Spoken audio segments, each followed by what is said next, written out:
కేంద్ర ప్రభుత్వము ఎన్డీఏ కూటమి ప్రభుత్వము మా పూర్వీకులు ముస్లిం బిడ్డల భవిష్యత్తు కోసం గతంలో కొన్ని వేల ఎకరాలు లక్షల ఎకరాలు ముస్లింల మైనార్టీల బిడ్డల భవిష్యత్తు కోసం వాళ్ళు దాన ధర్మాలు చేస్తే ఆ భూములు కాజేయడానికి ఆ భూముల్లో వారి యొక్క సొంత లాభాల కోసం పరిశ్రమలు ఏర్పాటు చేసుకునేదానికి మరియు ముస్లింల భవిష్యత్తును నాశనం చేసేదానికి ఈ కేంద్ర ప్రభుత్వము ఎన్డీఏ కూటమి ప్రభుత్వము వక్ఫ్ బోర్డ్ అమెండ్మెంట్ బిల్ యాక్ట్ ఆమోదించడం జరిగింది.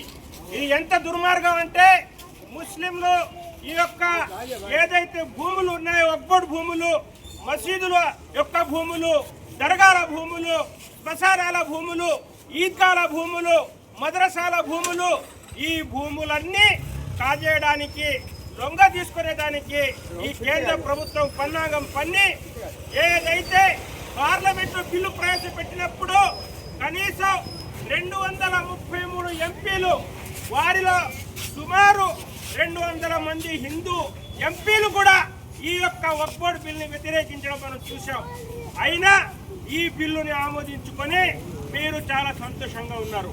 ఇది ముస్లింలను అణిచివేసేదానికి మరియు మీరు ఏం చెప్తున్నారు పార్లమెంట్లో, రాజ్యసభలో ఇది ముస్లింల యొక్క పేద ముస్లింల భవిష్యత్తు కోసం తెచ్చారని చెప్తున్నారు.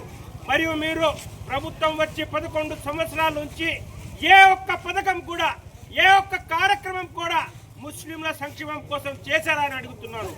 ఈరోజు కేంద్ర ప్రభుత్వము బడాబాబుల కోసం వారు ఆక్రమించుకున్న వక్ఫ్ బోర్డ్ భూముల్ని వారికి తిరిగి ఇచ్చేదానికి ఈ యొక్క నల్ల చట్టాలు ఆమోదించుకున్నారు. కావున ఈరోజు దేశంలోనే కాకుండా ప్రపంచంలో ఉండే అన్ని ముస్లింలు సోదరులు కూడా ఈ యొక్క నల్ల చట్టాన్ని వ్యతిరేకిస్తున్నారు. అయినా కూడా ఇక్కడ కేంద్ర ప్రభుత్వము ఏది కూడా స్పందించకపోవడం చాలా బాధాకరం. కావున మేము ఒకటే చెప్తున్నాం, ఈ దేశంలో ముస్లింల త్యాగాలు ఎన్నో ఉన్నాయి. మా పూర్వీకులు, మా పెద్దలు రక్తంతో ఈ యొక్క దేశం కోసం, స్వాతంత్రం కోసం పోరాడి మా యొక్క పెద్దలు రక్తాన్ని ధారపోశారు. అలాంటి మా పెద్దలు యొక్క స్వాతంత్రం కోసం పోరాటం చేసిన ఈ భూమి మీద మాకు స్థానం లేకుండా చేసేదాన్ని ఒక కుట్ర చేస్తున్నారు అని బహిరంగంగా తెలుస్తుంది. అందుకని మీకు హెచ్చరిస్తున్నాం, ఏదైతే మీరు చట్టం చేశారో, ఏదైతే రాజ్యాంగ విరుద్ధంగా ఏదైతే చట్టం మీరు చేశారో ఆ చట్టాన్ని త్వరగా రద్దు చేయాలి. లేని పక్షంలో దేశవ్యాప్తంగా పెద్ద ఉద్యమాలు చేసి మీరు చట్టం రద్దు చేసేదాకా పోరాటాలు కొనసాగిస్తామని మీకు తెలియజేస్తున్నాం.